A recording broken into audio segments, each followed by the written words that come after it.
Welcome to the Lindsay Hadley podcast show. I'm coming to you from the North Shore of Oahu, where weekly I interview some of the world's most inspiring people from business, philanthropy, and entertainment. I love collecting humans, and these are some of my favorites I've found along the way. This podcast is brought to us by Capita Financial Network. Do you need help with the next steps of your financial plan? Think Capita. Capita is a financial network built around you.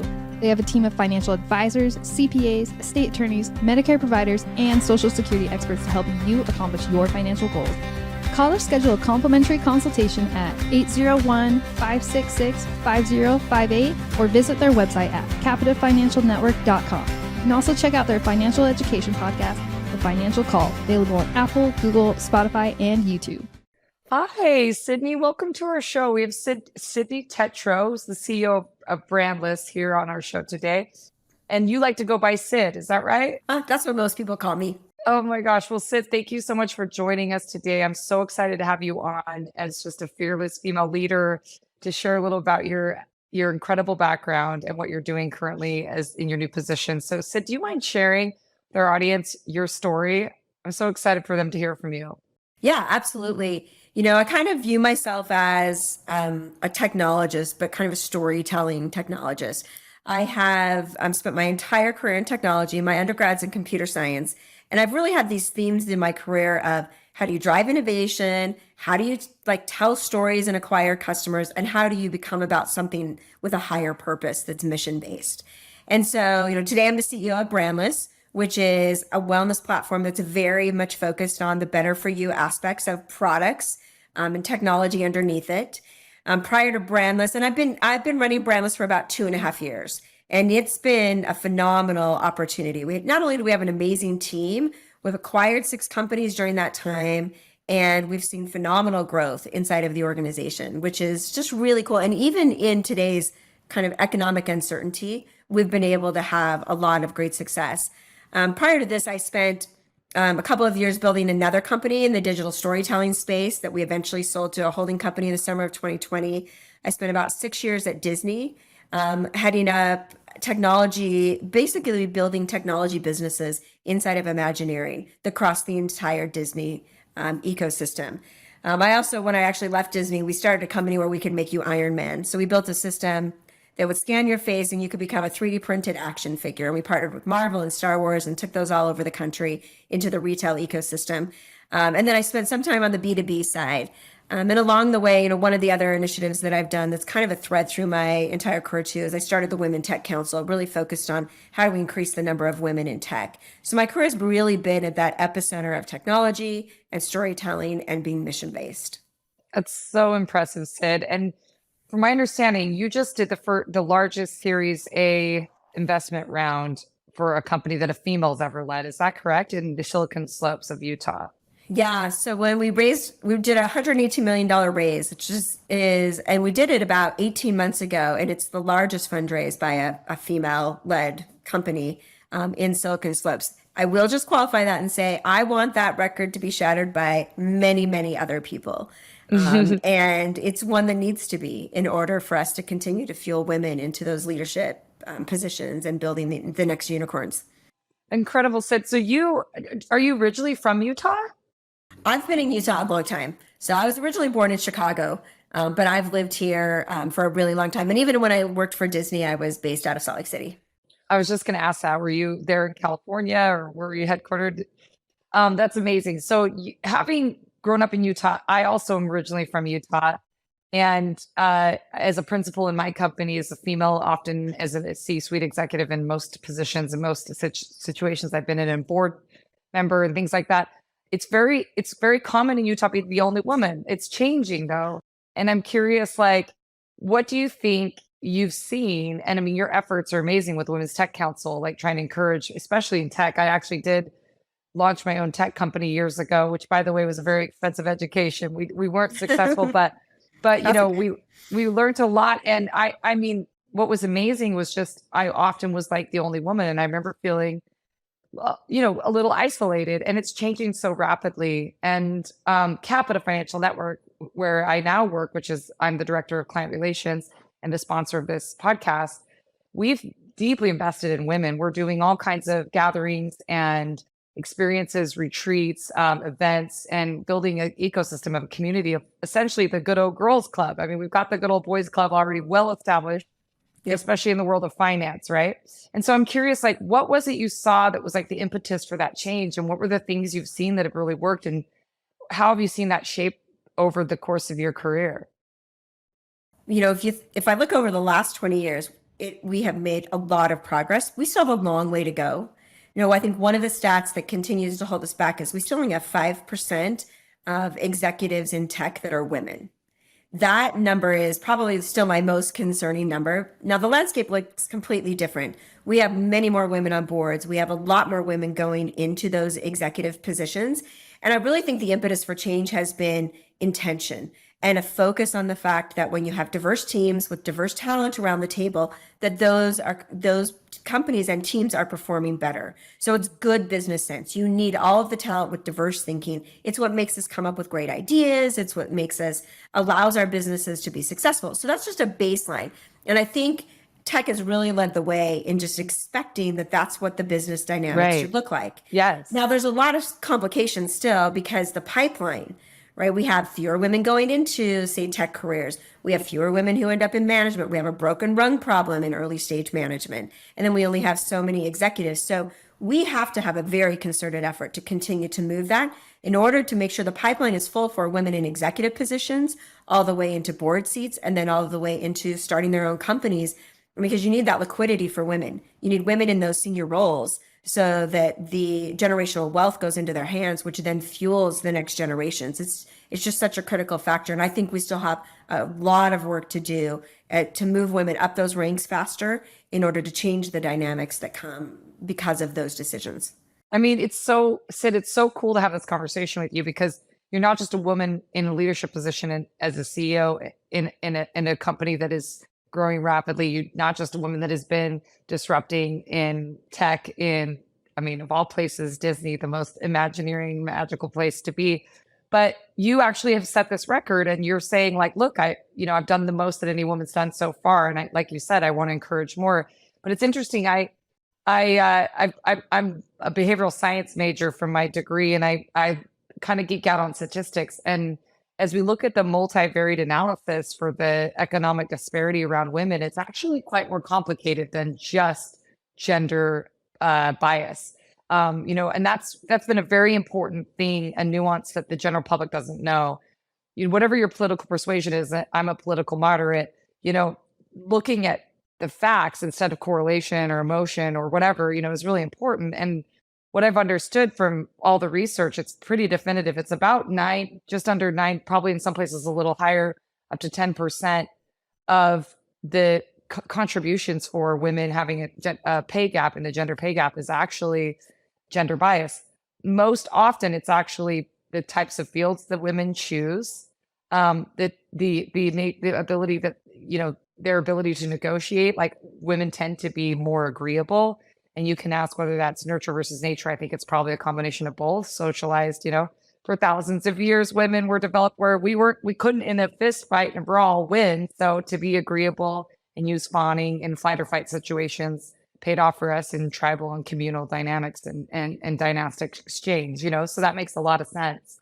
But as women are more interested statistically in people and not things, and things scale and things pay better than, for example, teachers and nurses and social workers and nonprofit workers, the stuff that we see women tend to lean towards by choice. It's really a lot more complicated than it is just that, hey, there's a bunch of, misogyny happening.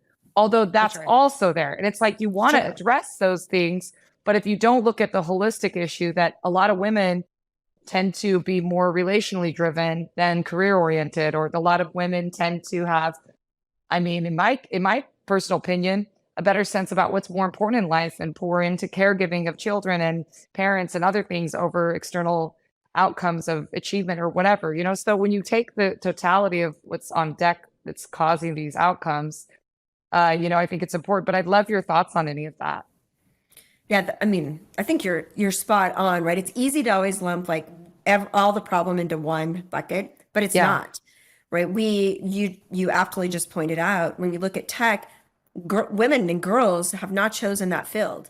And that field pays 139% of average, right? So when you look at things like that do influence pay gaps, well, if it's so few of the population, we've got 50% of the population that works that are women, right? Right. And when they don't proportionally choose the same types of jobs, then the distribution of that pay gap gets wider. What we've learned, so we have a program called SheTech. It's had about 30,000 high school girls go into the program. And what the young women tell us is that the reason that they haven't chosen technology careers is because they don't know any women in tech. So when you think about these complex problems, a lot of it is I can't become what I don't see, right? And so in those situations where you have girls who are making career decisions, they see other people in other careers that are allowing them to do the things like balance life and all the other things that they're weighing.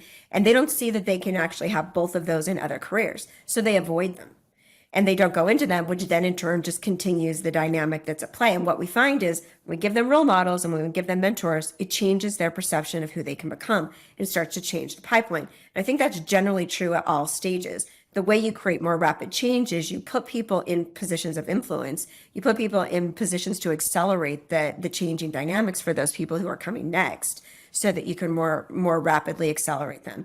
But I couldn't agree more. It is very complex. There is not one solution. And you almost feel like at every stage of a talent pipeline, you have to address the components Right. in order to create change.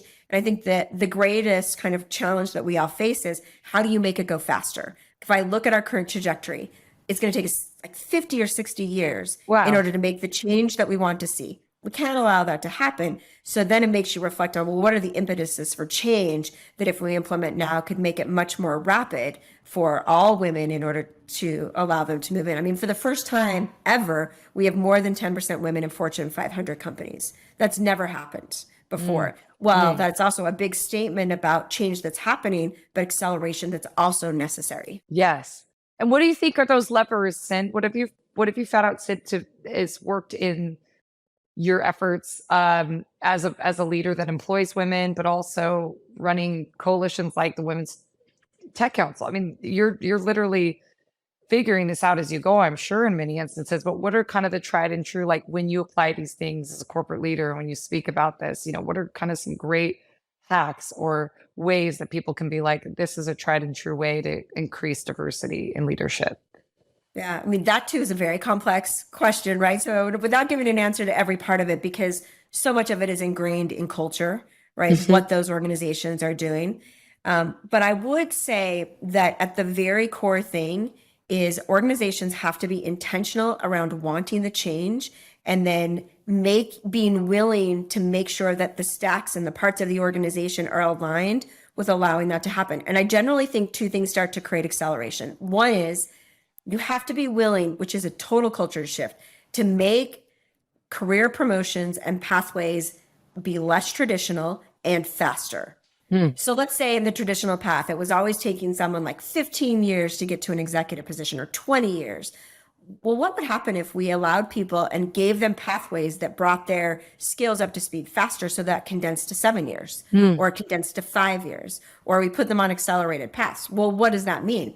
That means that people get really intentional around introducing people faster to skills and opportunities and rooms that they might not have gotten in before, and allowing people with untraditional backgrounds to also have the same pathways as people who might come from traditional ones. Because that's another big dynamic at play. Some companies are very structured on what your education needs to be, what those positions mean. But that creates some limiting factors for people who come from different backgrounds or different dynamics. And so what we've seen is in companies who are willing to embrace those two things, acceleration faster for opportunity, and also the career support that is necessary, and then giving people more opportunities for stretch assignments. If you put more women in boardrooms, even just to learn, they become better able to do their own jobs, and then they move faster into the C-suite. And those things become super critical to us changing the numbers. Amazing, Sid. So when you were out doing that's so helpful and such concrete insights. When you were out doing your raise, did you find there was any challenges? Was this your first time doing a raise of that size for, again, a brand that's maybe a little bit in a different industry than what you've been in? I mean, what challenges did you kind of face? How did that all go? That's a great question. So, first of all, I will say two things. Raising capital is always extremely hard, right? No matter who you are, Mhm. raising capital is tough because it's a numbers game along the way, Right. right? And you won't meet everyone's theses, you won't put everything in the same buckets. But what I would say is I've always found that raising capital as a woman is harder. Mm. And that is, I haven't seen that change. And I actually haven't seen that change for any of my friends. Now, more capital has gone to women. That's a good thing. But I wouldn't say that raising it is easier. And I think there's a couple of dynamics at play that I often think about. So one of them is, everyone listens to the pitches, but deals are mostly done by relationships. You actually mentioned this early on, creating the, kind of the women's network, right? Hmm. Across the Hmm. board. Well, what exists in fundraising are a bunch of very well-connected men who have done lots of deals with each other and who have a trust ecosystem to know how to Yes. vet deals and how to work together. There Yes. are very few women in that dynamic, and there are very few women with the relationship strength that exists for your male counterparts in Wow. those ecosystems. And so, because of that, we have this other dynamic at play when you go to raise money. You go to raise money, oftentimes, people who invest in you, they have to believe in you. And they Yes. have to have credibility, and they have to have had vetting of who you are, what your performance is, and that's how all deals are done that way, right? Like if I've got to do a deal Mm. with you, I'm betting on you, and I've got to fully believe you, and I've got to believe that there's a network of people around you.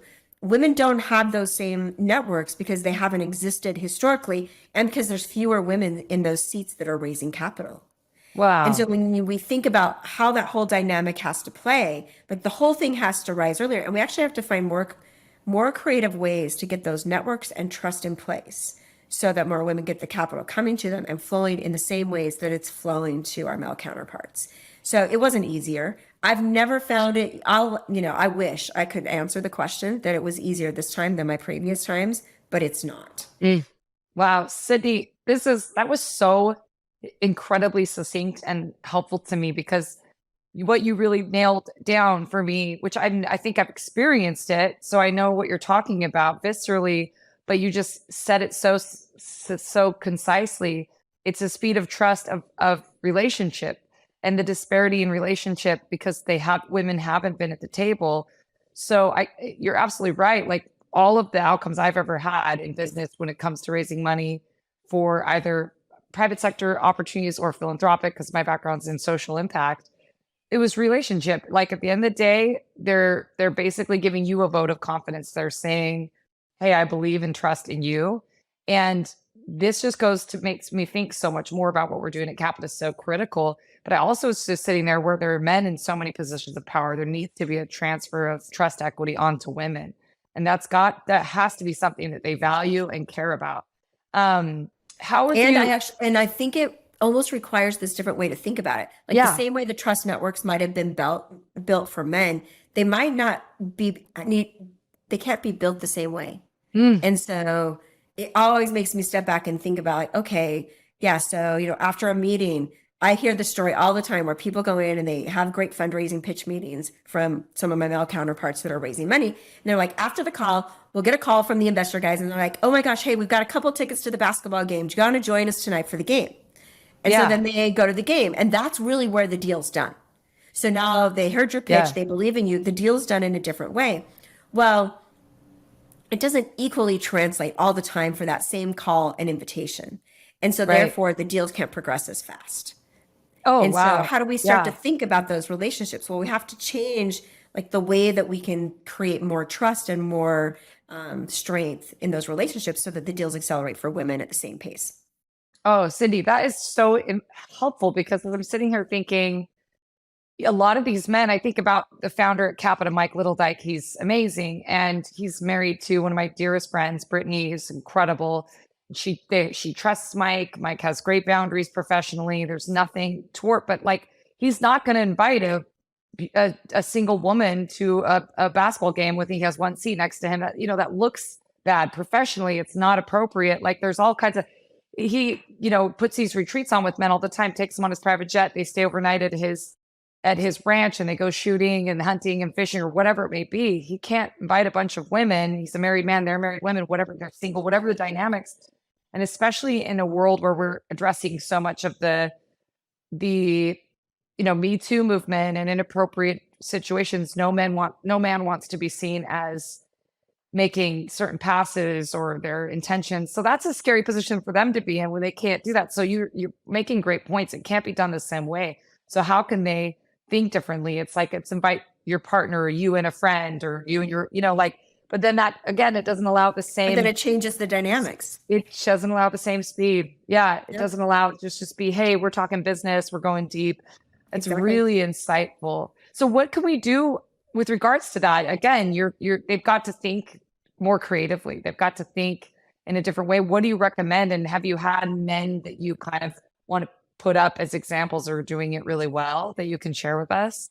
Yeah, so great questions. I wish I had the right answer. This has been like on the top of my mind over the last year because it weighs so heavily on me, not only because I'm fundraising, because I sit on boards of other women and I'm watching other women fundraise and I'm hearing these stories. I've been really deeply thinking about what is the right way to change it. You just pointed it exactly out. It's very complex, right? Because what you need is this one-on-one relationship, right? It's the conversation that we're having, and it's those conversations that happen, as you're like driving to a ball game, Yes. or as you're sitting in those seats that are very fluid. They're not set up just for the straight business context because you already had that meeting and now you've got to build this relationship. I do not have an answer. I haven't been able to find a situation that works perfectly because all the other ones do what you just said, which is like, oh, do you invite someone else? It doesn't, and this is the entire point of what we're trying to accomplish along the way. So I don't have a great answer, and I'm really open for anyone who helps us like solve this problem because it's very, very complex along the way. I would say one of the things that I have seen make a tremendous difference, and I've experienced this at a number of critical junctures in my career, which is wherein there have been men who have positions in power and very strong networks, and they're willing to take that and transfer it to me and put therefore me in the situation where it gives me that automatic credibility because of the association with you. And it's not just an intro. It can't just be a call that's like, hey, take this meeting. It has to require something more than that. It requires whatever that environment construct is in order to truly transfer that credibility and that support. And I've had that happen a number of times. I had it happen early in my career before I was fundraising.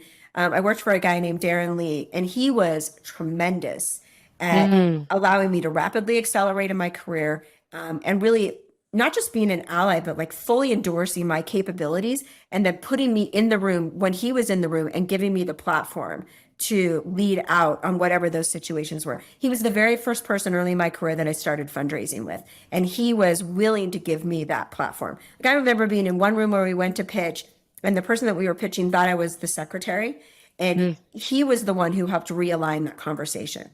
And you need those people in that room. And then I would say at Brandless, we talked about this a second ago.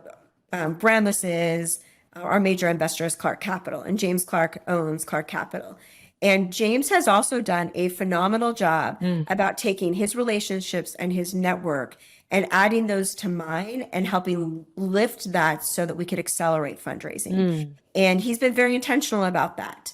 And I think it's made a tremendous difference in our ability to raise capital and the ability for that network that is mine and his to be able to expand more rapidly in order to get that. But I think it requires things like that. It's not easy, and it's not passive, and it's not just an intro.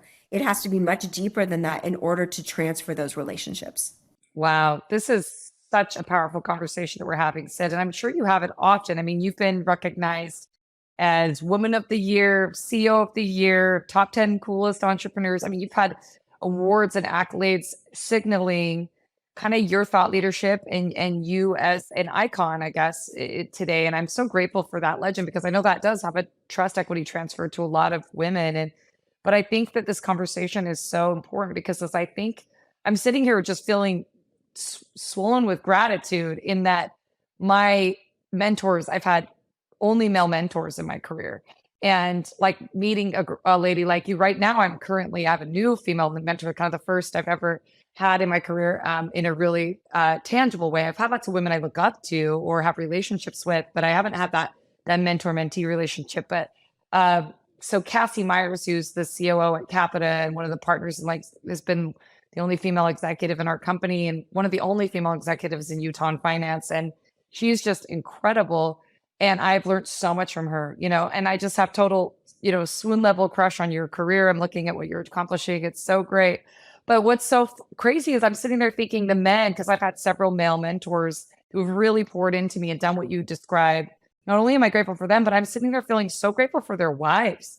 Like all of their wives have been so generous in spirit and trusting the relationship and trusting me. And that puts them in a vulnerable position. And I don't think I've ever taken into account what a gift that's been to me, that they would be okay that I'm on a trip with on a road trip with just their husband. And they're okay that we're doing like business, whatever, or we're traveling internationally or whatever. And they, that is just such a generosity of spirit, such a kindness. And obviously, like you said, it's complicated. There are situations where you do need to have incredible vigilance and as a couple and use your discretion. But it just makes me feel grateful because I think about all the value that has come to me because of these other women who are just by virtue of trusting me and their husbands have enabled so much headway. I'm so grateful. So it makes me think of Andrea Clark and how generous she is with her relationships with James too. But that's amazing. So Sid, when you're looking at what you're doing for Brandless, tell us, you just acquired 6 companies. What is the big vision? What are you trying to do? I mean, we're in the middle of this crazy recession when e-commerce is just tanking. I mean, this is an interesting time to be where you are. What are your big hopes and dreams? What keeps you up at night? What are you trying to accomplish here? Yeah, that's a great question. And I mean, we couldn't have predicted the last couple of years, right? And the constant changing climate that sits around us. So when I look at Brandless, we have this really cool opportunity. I mean, Brandless is, you think about it as almost like this anti-brand, but what's cool about that and what we're building is we think about Brandless as the platform of people, because we really believe today that people are the platform and that people are advocating for the brands and things that we love. So as we've acquired those brands, that's how we think about them. They're coming into this Brandless platform and they are great brands, but that people have both built and created and that people love. And so we're building this Brandless platform that's all about things that are better for you, like in your home, on your body, in your body, and around your home. So we've been really focused on that. And then we've been really focused on how do you help people become the platform for great products like the ones we have and other products that are better for you. And we took the philosophy of how would we drive growth by how do we become a great acceleration engine for everything that's part of the Brandless platform, and how do we find brands that align with our mission? And so we've brought those brands and those creators in, and we're doing amazing things with them. But I think one of the things that's allowed us to grow, despite what's happening in this environment of economic uncertainty, is we took a philosophy of 2 things. One is bolster, don't break. When you partner with great entrepreneurs, they are doing something amazing if they're growing. And our number one stewardship should be to make sure they can continue to do that while we add in acceleration in areas that they have yet been able to focus. And so we took last year, as we started seeing the economic climate start to have some issues, we stepped back and we said, what are the things that we need to focus on in order to really help our brands kind of survive as we go through these next times and even thrive? What's that going to be? And we really felt like as we've come through this pandemic, a couple of things happened. One is customer loyalty shifted. So customers need products, and so they buy them wherever they can. And then the other thing that changed is 5 years ago, we would all talk about, here's an Amazon brand, here's a direct-to-consumer brand, here's a brand in retail. But that's no longer true because loyalty shifted. Your products have to be where customers expect to find them. Right. And so we leaned very heavily into what that meant from a channel strategy. And so as we have companies in the consumer space, what other channels should we add to them that would really strengthen them?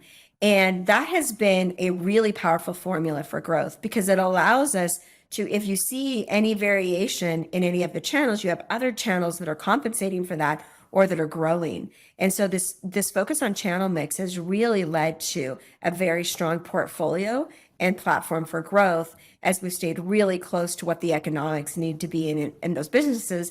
Plus, I think we've just have these great brands that sit in the kind of daily routine side of what people want. We're not in premium. we're not in discount, but we're in things that people view as vital for what they do every day. And I think the combination of those has allowed us to create not only a great brand, but also perform really well during a very trying time in Wow. the economic environment. That's so smart. That strategies resonates. I could see why you were so successful in fundraising. Because I'm like, that just sounds, as my mentor would say, dumb smart. Like common sense is not always common practice, right? So when you talk Right. about it, it feels so intuitive and just resonates, which is really profound. Sometimes we take for granted the things that are just so obvious and inherent, you know? So Well, when you say that, they're even though they're obvious, they're also sometimes hard, right? Like yes, infrastructure of a company isn't set up for that, or we don't have the right resources. Like there's so much complexity even in the execution, because at the end of the day, yes.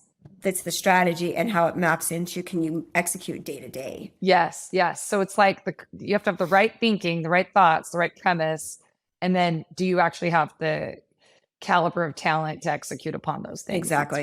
It's really so true. So okay, I'm sure you're not supposed to have a favorite, but do you have a brand or product that you're just like really excited about right now that you think like, wow, this is going to be like one of our, darlings in the next quarter, the next year? What's something you really want to share and maybe promote to our audience?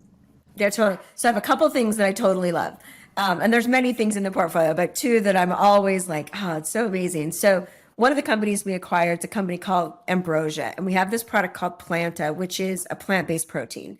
So forever, protein has been, in the wayside, and it's and because plant-based protein is super hard to flavor. So we have like serious, like everyone, no one, like you can't fully believe it until you taste it, but on the plant-based protein, like our top selling flavor is banana maple syrup. Oh, sounds And amazing. it is like it's amazing. It seriously is amazing. And right behind that one is the candy bar and then like strawberry ice cream. And so what I love about the product is we have figured out how to create amazing flavors of a product that is better for you and that's Mm, plant-based and that's mm. just like crushing it. So I actually just love that fact that it does that. We actually have That's great. one of the guys in the office. I'm always like, Adam, you're in charge of helping make sure like can we make like really great smoothies whenever anyone comes in so that they can see like how amazing this is because he's so good Great at it. idea. That's a great idea. So we do that all the time. But I love that product. And then the other product that I love is another company we acquired. It's called Suterra, and they have we have these diatomaceous bath stone mats. So it's diatomaceous. It's made out of diatomaceous earth, which means it like immediately soaks up water and eliminates any of the bacteria. So if you put the mat outside of your shower, the moment you step on it, the water evaporates. Like the water is soaked in. And so what I love about that is it's just such like an earth sourced clean product that just is uniquely different and works in any of those environments. So those are two of my like current favorite things that we have. Sid, that's really cool. What was the name of the math bat? So the bath mat is Bath under mat? a company called Suterra, Suterra. Sutura. And it's they're called bath mats, but they're made out of diatomaceous earth. Okay, I got to check that out because I live here in Hawaii and we're constantly in and out of the water and the ocean and the Exactly. sand, and we're every day. And I'm always like, oh, it's annoying, the bath mat situation. So Okay, I got you. I'll send you. I can't wait. This is so exciting. So Sid, we'd love to have you be involved in our Capita events. We've got one coming up. I'd love to, offline talk to you about some of them because, I know you're a very busy woman, but what we really hope that comes out of it is relationships with other women. That we've curated a lot of high net worth women, high caliber, high capacity, and high character women. And they're essentially all sharing, like, Cassie said this the other day on a call, but she said when I was sitting, we take a bunch of women on a private jet, we go for adventures. That's really fun and bougie and all that stuff. But as we're going on a trip, she looked over on the plane and two women were sharing their e-commerce business and saying, oh, don't use that agency, use this one. Whatever. And we're like, it's working, they're sharing insights and Great. information and relationships, all that relationship stuff. And what's cool is as we get more women empowered, they'll be able to do the, hey, come to the one-on-one event with me and without any concerns. And so I think what you're trying to do is really aligned with that. Do you guys as a brand, how do you currently, this is probably something that is very specific to Utah, but we have like the highest per capita women influencers, from what I understand, like the mommy blogger, the stay-at-home mom social media star. And how have you seen with all your brands? Because your stuff is very that demographic, that market. It's women making decisions to put something on their body and in their body and in their home. Yep. How do you decide to engage influencers today? And this might be a really long conversation, but on touching on base, there's affiliate marketing, which makes perfect sense. It's performance based, but then a lot of brands have been throwing money at influencers and not seeing a dollar back. And having been a part of a creative agency for philanthropy, we tried this and it felt like an absolute shot in the dark. Like you'd have someone that you would think they've got 1 million followers. Of course, they'll have huge conversions, 0 conversions, and someone with 10,000 would just kill it for you. And there was really difficult to figure out when and where and how that would actually work. Some of it over time, I realized they have to have a real fan base that really like resonates, that it's just like what they're following for. But at the end of the day, even that, you would just be like a hit and miss. Have you found that and have you worked with influencers for your brands? Yes, absolutely. So I think there's a couple things that we know. One is, and I'll kind of give you two kind of thoughts. In the influencer world, the way we start to think about them is you have influencers who are education driven and influencers who are entertainment driven. And the influencers on the entertainment side, we consistently, and these are like broad conversion stats, so they're not always true, but on the entertainment side, we tend to see far less conversion than we see on people who have come up through both education and selling products. So we tend to start to categorize influencers because when you need influencers for your brand, you have two objectives you're trying to go after. One is, are you trying to go for brand building, which you can't track conversion stats, but maybe you need the exposure. And the second one is conversion. But most of the world today, or at least to the world of an e-commerce brand, you are always thinking of conversion. So how does what I'm doing not only align with this person, but align with their channel, and can then they help us close? And not all influencers are equal. Like when you find an influencer who has 10,000 followers and they convert, it's because they understand how to talk about how a product is differentiated, how it aligns with their market, and the benefit that it's giving. And you have to have that in order to drive conversion. And the influencers who know their audience well and know what they can bring to their audience and what their audience expects from them, those are the ones that we've been able to be successful with. So it's interesting. It's actually the same principle. I think for a long time, influencer has been this kind of bigger bucket of like, everyone needs influencers, go get lots of them, they'll drive conversion. Yeah. But you have to apply the same science of marketing into that arena. Who are my target customer? How are they going to talk about it? Do they get benefit? Because people still, while they're getting trust from the influencer, they're still converting in the same way. Like, oh, that's a product that fits a need that I have. Oh, that's something that would be beneficial to me. Oh, you're using that product. Awesome, because it relates to me and it can't be out of bounds. And so we're actually seeing even influencers today saying, you know what? Those are not the types of products like not in our case, but in many cases, they'll say like, we only sell these types of products, or we can't do this one, or we don't build those relationships. And so I think you see both sides of the market evolving. Now, in some of our brands, we have very strong influencers who are part of that. And what we try to do where we have the influencer strength is really align them with the business and being part of the business and the growth of that business so that we're economically incented to achieve the same thing. Because everything in the world is about alignment on incentives. Yes. Everything. Yes. Right. So if we're aligned on incentives, whatever those incentives are, then we execute in the same common path. So that's what you need out of your influencers, is to be aligned in what benefits they need, how they continue to grow their audience, and what will help you. And so I think we're going to continue to see this massive shift in the influence market of being able to categorize them, being able to align products with the right types of influencers, and then being able to leverage. But there are many influencers who have such amazing content, but cannot convert product sales. And so finding your balance when you're introducing a brand is very interesting. And it's a learning process, I think, for everyone to figure out which influencers work for you, which brands. And I think you're both learning on both sides. And I think that will just continue to get more mature as we have more channels like TikTok and others that are becoming really the predominant way people are finding out about things. That's really helpful insights. Wow. I can see why they made you in charge. I was going to say, you have all of these brands going, and Brandless sits over as an umbrella company. Do each of these companies that you've acquired keep their brand identity, or do they become Brandless and now you're selling their product? They keep their identity. So we keep their brand. So Brandless is really becoming the brand of the people. And then they become Brandless brands that we create this halo effect for the platform, for the overarching platform of Brandless. Very cool. So, Sid, what do you do in your position? What are your thoughts and strategy around corporate social responsibility as an umbrella company to all these? Do you pick, philanthropic initiatives and causes that you align with? I mean, there's a big conversation about cause marketing, and a lot of your products have in their face a value add, like, for example, plant-based protein. I mean, that's protecting animal rights and, health. And so you have these intrinsic values on their face in your products, but do you partner and align with charitable causes? And are you looking to kind of build like an overarching strategy with so many different products, or do you do something in each vertical? And what are your kind of purview plans for all of that? Yeah, that's a great question. So I think about it in kind of two ways from a company execution. One is, things that the company's doing, and then the other is how our employees are showing up for things that they care about. And you also mentioned like the product tier, which is what are just like the core product values that we have in the products. So we care about the stack of all three of those, what's happening in the products.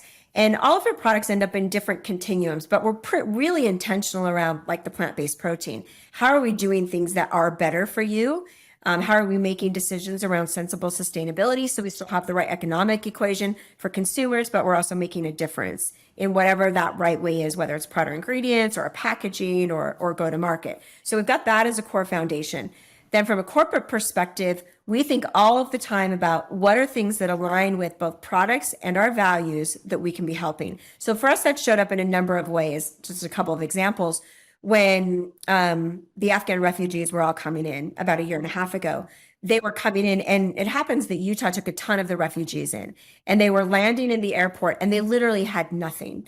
But we happen to have lots of products that are really important and essential for people. So we created bags for everyone who landed where they could have all the personal essentials they needed: shampoo, conditioner, soap, anything that they Wow. needed to take care of themselves.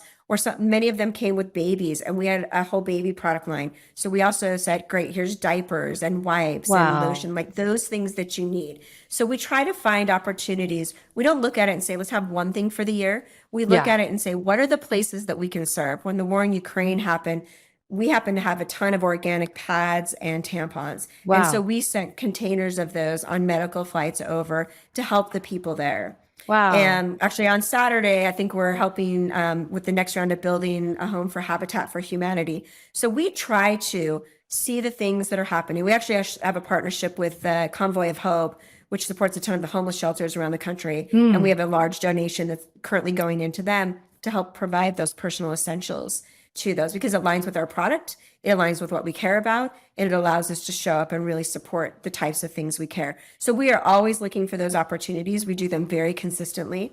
And then we also created an initiative for our employees where things that they care about, they can also use donations of our products or other tools inside of the company to be able to support the things that are personally important to them. Because I think it's important to not only align with things we think at the corporate value, but where our people are showing up in their individual communities, in places that they care. And we want them to have tools to be able to help service those environments also.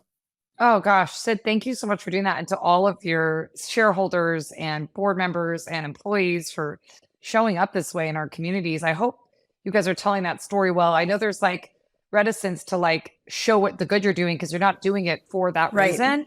But it also, I'm kind of shameless about like talk about the good because good inspires good. When Bill Gates started the Giving Pledge, where he got other ultra high net worth people that say I'm going to give 50% of my wealth away. It's contagious. It's infectious. Like Yeah, that's a as great long as point. like it's funny because as long as you know why you're doing it, if you really are doing it because it's the right thing to do, then sharing it, if it's look at me, rather like let's market a cause, not cause marketing, right? Like it's Right. let's market a cause. So tell the story of the refugees that need help to encourage others to give. It's less about look at us helping. It's more these guys need help. We're in, are you in? Like it's Exactly. a That's a great different point. posture. Yep. So I hope you're telling those stories because so many people can follow in your footsteps. And, I know for me, I've been super involved in both of those calamities, the Afghan refugee situation. Me and my family personally were deeply involved in helping bring out families and very involved in trying to address, some of the stuff in the Ukraine because of the nature of my work. I've spent my whole career in the social good space. And when things come up, they come up.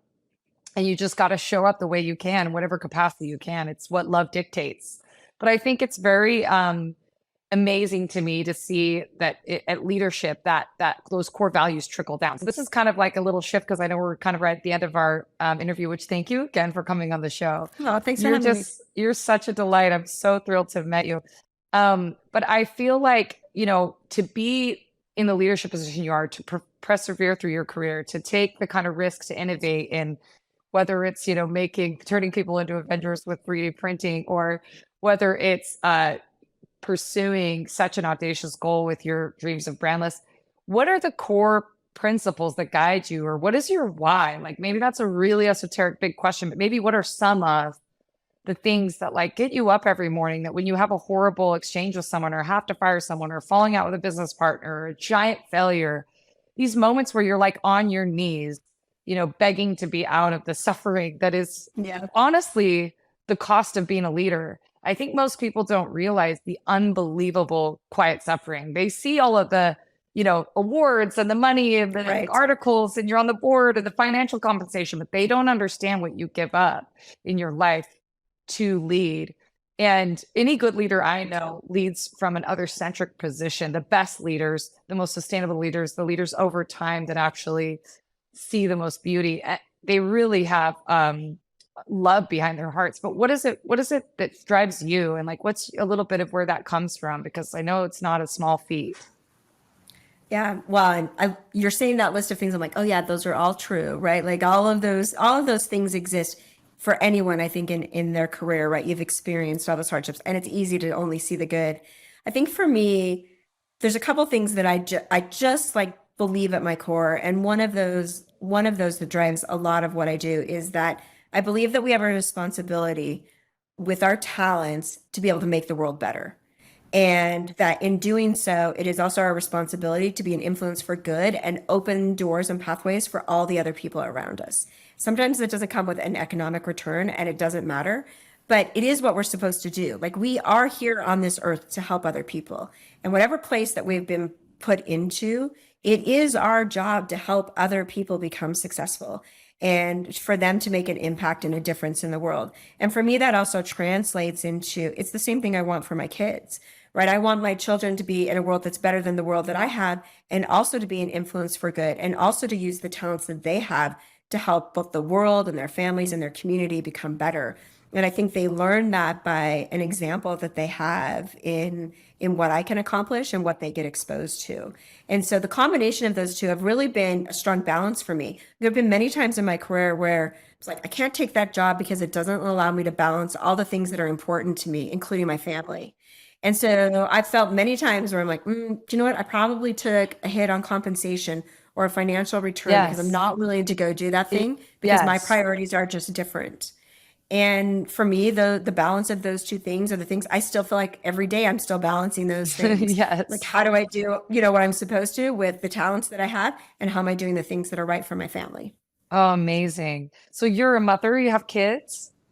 I have 3 kids. Amazing. What ages are they, Sid?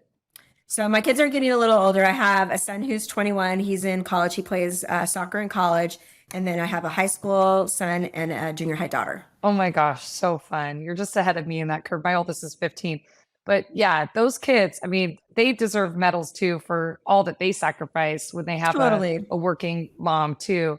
But they gain such gifts. A lot of people don't realize like the unbelievable gifts they gain, and not only watching and seeing their mom do what she's doing and use her gifts the way you're describing, but also the resilience, the ability to help, their intuitiveness of like, because it's like a family system, really.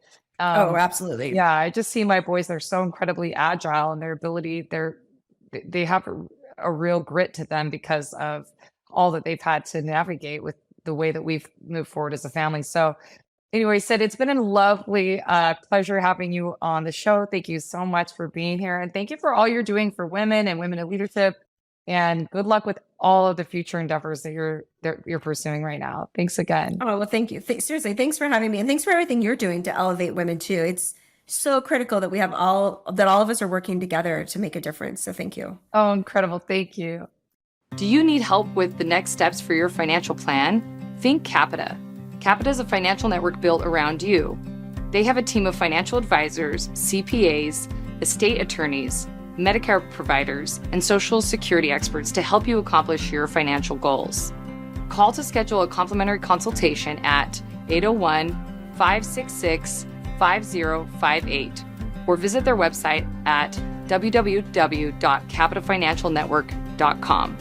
You can also check out their financial education podcast, The Financial Call, available on Apple, Google, Spotify, and YouTube.